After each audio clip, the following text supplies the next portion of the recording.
Hi, this is Shelley from Frugal Family Home, and today I have a quick and easy potato soup recipe. It just has a few ingredients you probably have on hand to make it today. So let's get started and I'll show you how easy it is to make.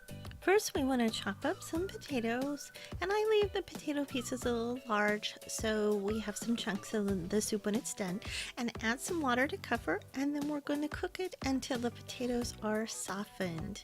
And once they're softened, we'll drain the water off and let this sit aside until we're ready for them in a few minutes. To the same pan, we're going to chop up some onion and add some oil, and then we will just saute the onion until it's brown, and grab the potatoes we already cooked and put those back in, and we'll just add a little bit of milk. I usually put in about 1/4 cup of milk per potato for this recipe, and then give it a little stir.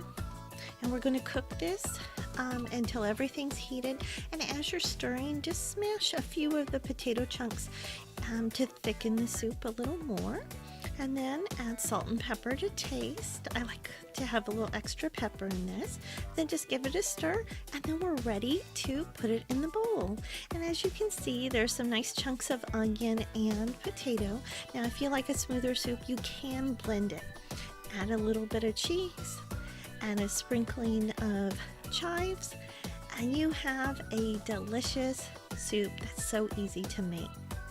Doesn't this soup just look so delicious? And that's how easy it is to make this creamy potato soup. And if you want to grab the printable recipe, look for the link below in the description. And thanks so much for watching, and we'll see you next time.